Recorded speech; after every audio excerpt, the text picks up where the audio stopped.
Hey, it's Jorge from TeamJVS, and today I am just going to finish off the Legends of Vox Machina. This has been an incredible season. I have my notes right here, so I'm just kind of going to go through the final 3 episodes, so episode 10, 11, and 12. Just kind of go through it and let you know my thoughts throughout the whole thing, while just discussing it with you. Episode 10 picks up, as soon as right where episode 9, leaves off. And you have Dr. Ripple there, and you kind of see Percy just straight up wasting no time trying to kill her. What's interesting is obviously, Cassandra steps in the way and stops it. But then you have this moment where Pike tries to basically cleanse Percy, and you kind of see this, for better lack of terms, like this devil or this possession that has a hold of him.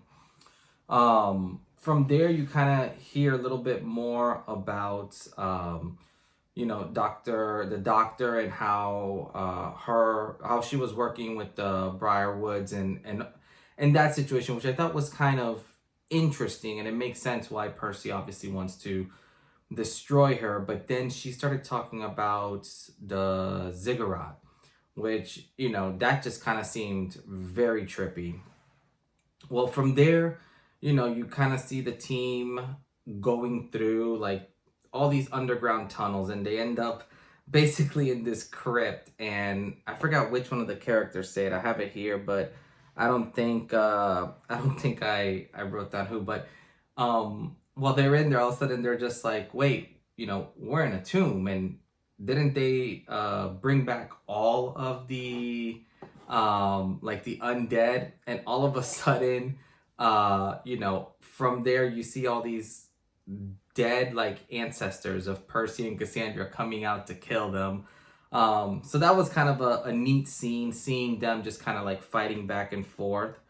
They end up from there, obviously, going into this, what almost looks like a giant, I don't even know, like a giant drain almost. And they go there, and, they're all talking, and all of a sudden you see Cassandra kind of dip out, and next thing you know, she ends up double crossing the whole team, which is just mind blowing to me that would happen. But as soon as she does that, you see that Vax, kind of slides under this, for better lack of terms, like this glass door that's closing. But immediately, Silas just puts him under this spell, basically, which was definitely very, very cool. You kind of see that Caliph tries to stop, they have this machine in the middle that just it's almost like an acid bath, and you see her trying to stop it, using her powers to control the roots. And it's kind of interesting because once Cassandra kind of did that switch, you literally see Percy just lose everything, and it's almost like he's going through this internal fight of losing his family yet again, which was very interesting. But at this point, Scandalin tries to save everyone, and obviously he can't save them all, but he's doing his best, kind of using his little mage hand to lift everyone up. But once they get to where they need to be, so Percy is working there, and then the doctor kind of jumps up to help him, and they kind of realize that they need to basically unplug the acid bath. And what I thought was crazy was Grog just jumps in, no questions asked, basically not worrying about his health or anything, and just dives in there. And while he dives in there, he ends up removing the plug. But while he's doing that, Pike is basically healing him throughout the whole process. And that's kind of where that episode ends, which was a fairly deep episode when you kind of see all these struggles that Percy had to go through in just one single episode. So I definitely thought that was very unique and very cool. From there, you kind of move into, going straight into episode 11. And episode 11, basically, the title of it is, I believe it was the Whispers at the Ziggurat. And it starts right away, where they kind of left off, where you kind of see Silas, Delilah, Cassandra, and now Vax just like walking on up. And I think the last thing Delilah said was, obviously, like the ritual needs like a blood sacrifice. So I'm wondering if they're, while watching this, the whole time you're wondering, like, are they going to kill Cassandra? Are they going to kill Vax now? So I thought that was kind of interesting. So right there, they start going up, and you hear kind of the whole situation with the whispered one that Delilah has been talking about this whole time. And you kind of get a little bit more backstory into that.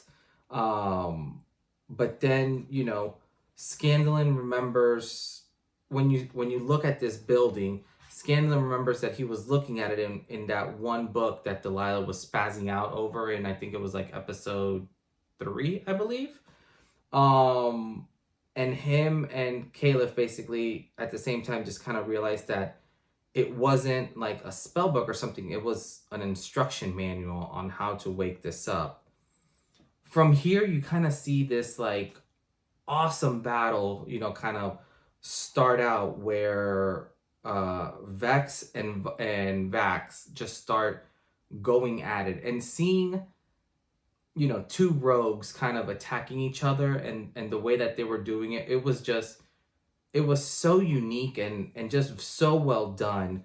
And you kind of see that Vex the whole time doesn't want to hurt her brother, but obviously she's like, cool, like I gotta do what I gotta do. From there also, like, you see that Percy's just, at this point, he's just completely, he's just gone mad, and he is just out to kill everything, like in front of him. You do also get a glimpse real quick of Silas just, for better lack of terms, just destroying everybody around him, which is super interesting and intriguing. You do see this, you see a lot of, and actually now that I think about it, it's almost like brotherly fighting, because obviously Vex and Vax are fighting. Cassandra and Percy end up having this like awesome battle. And then all of a sudden, which I was very happy started happening, you kind of see Pike using her power and just like unloading on so many people. You kind of see that Caliph goes to the side, starts talking to the Sun Tree, and she technically uses the Sun Tree's energy to, it's almost like becoming the sun, and at that point she is, obviously affecting everybody. You see Pike go against Delilah, and that one's kind of cool because at one point Delilah like silenced Scandalin so he can't help, but you kind of see Pike just kind of fighting her with her own, basically like her own weapons.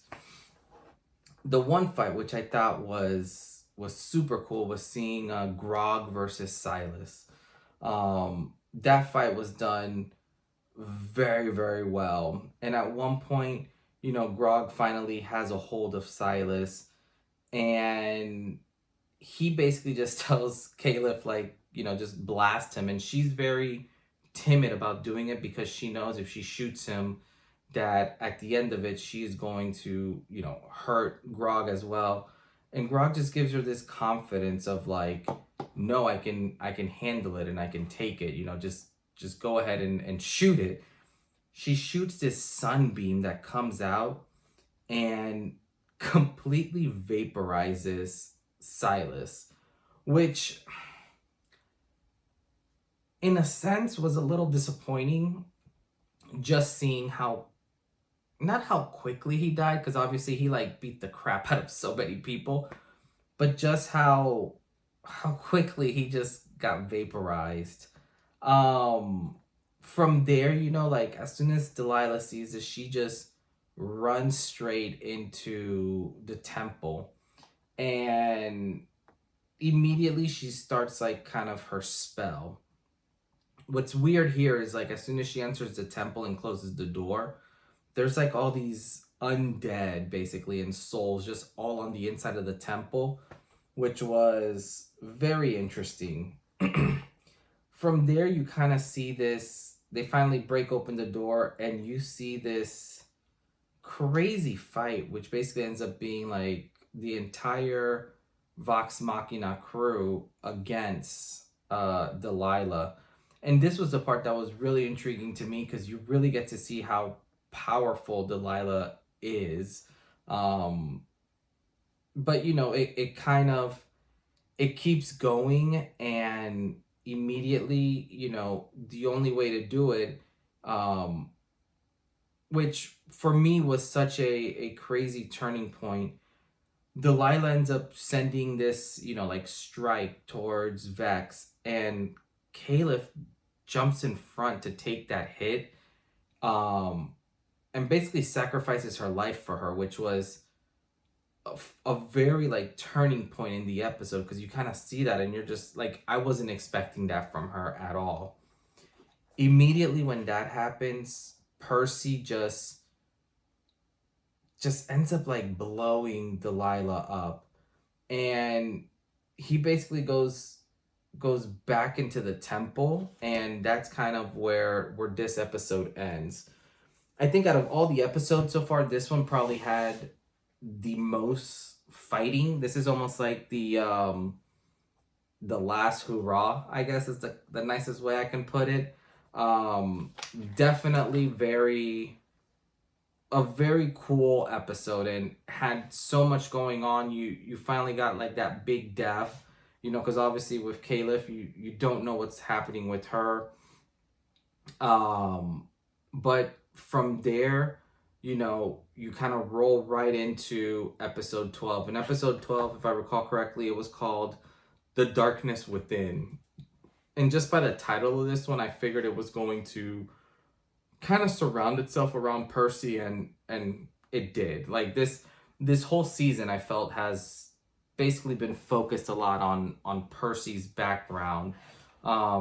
Which was, I mean, out of everyone in the team, I think he had the most intriguing background. I think, Scandalin is just a crazy man whore, so that would have been neat to see. But you kind of start this episode 12, and Percy immediately just kind of proclaims that Caliph is dead. And then I think right here is when Grog ends up picking up Silas's sword right after this happened. And it was like, 2 or 3 frames, but Grog looks at the sword, and it's almost like if the sword has some type of power or possession. But he picks it up and takes it anyway. So at this point, Caliph is dead, and Percy is just possessed. Him and this darkness are just going mad, and Percy ends up trying to kill himself, and tries like it's just a lot of inner turmoil that he's going through with this beast inside. Oh, and I know I said earlier that Percy killed Delilah, but I think he just shot her. He didn't actually kill her, because it was now in this episode where, as they're fighting and all that, Cassandra out of nowhere kills Delilah. And as soon as she kills, Delilah, when that moment happens, Scandalin, ends up destroying Percy's gun, and it ends up destroying, like the demon as well. And it was interesting because it was almost done like as a joke, like he just picked up his gun and threw it away, you know. But I thought that was kind of a cool inner battle that you were seeing. It very much reminded me almost of like a Venom or Carnage type of thing, where you have this something inside you that you can't control, and it's just popping out. And you know, at some point you think you have it under control, but obviously, you know, Percy was just doing Percy things. That's probably the easiest way I can put it. So after this, you know, after that happens, they end up kind of, you know, obviously Delilah's dead, all these people are dead, and they end up kind of closing the temple. You see kind of Vox walking through Whitestone, and it's all this cheering and just excitement of like they did it, you know, and you kind of start seeing this closure in this like first season. um but also at this point, you know, you see freaking Scandalin's just hilarious, but you see him just doing Scandalin things. Like there's some guys who were you know doing stuff, and you know he's just like, hey, are you know you guys down to party and things like that, you know. So he's just being himself, which I thought was a neat little like breath of fresh air. I thought he brought really good comedy throughout this whole season. Um, and then you know you have Keyleth and Vax kind of have this moment um, where you know they kind of talk a little bit and just kind of close it off. From there, you know, Scandalin uh, basically ends the show. You know, that's the nicest way I could put it. But they, you know, you kind of see them go back, and the king kind of calls everyone over, you know, like to his castle, and he talks about how he wants to step down from, you know, like being the king. But as this is happening, a few things actually are starting to happen here. You see these crazy dragons coming in, you know, to attack the city, but you also see the same demon that was inside of Percy. You see that, you know, kind of manifesting inside of where the ziggurat was. And you know, I think at one point they were talking to, oh, I forgot what her name was. She's kind of like the older lady who was kind of in charge of the rebellion. But before they left Whitestone, they were talking to her a little bit, and she very much just told them, oh, you know, I sent down 3 priests to where the ziggurat was. They're taking care of it, no big deal. And you kind of see like one of them just get completely like face almost like melts off, rips off, and the ziggurat takes it. So it's going to be interesting to see kind of where this goes. I know one piece that's going to be interesting is the doctor with the one hand. Was it Dr. Ripple? She ends up escaping, so she's alive and still out there. But you're gonna have her. You have these dragons coming in now, so I don't know about you guys, but I am super hyped for season 2. I thought overall though this series, you know, for being a, you know, just a quick one season, 12 episodes, I was blown away by how good this was. Overall, you know, at the end, like I would recommend this to anyone who's just into like adult you know, like cartoons. Like if you enjoyed Invincible, you're gonna love stuff like this. If you enjoy D&D, you're gonna love this show. But yeah, and also, I mean, if you view all my other reviews, you'll kind of see like this show really brings a lot of depth to a lot of these characters and all that. So with that, you know, I'll kind of leave you guys with just saying I loved Vox Machina, and I would love to hear what you guys think about it. I know this last video that I'm doing on this, it's like 3 episodes in one, but I just thought it would be easier this way than doing like 3 separate reviews on them. And it just makes it easier to kind of tell the one continuous story. um I will say the one thing that I'm kind of shocked is no one from the team itself died, which is nice because nowadays you always expect someone from like the good guys to die. So it was nice that no one died, but I do wonder if that will change come season 2. But on that note, as always, definitely hit that like button. Um, Drop a comment down. Let me know what you guys thought. Let me know what was your favorite episode of this season. I would love to hear that. And just what you guys thought overall of the whole show. But as always, like, subscribe, and we'll see you till next time. Peace.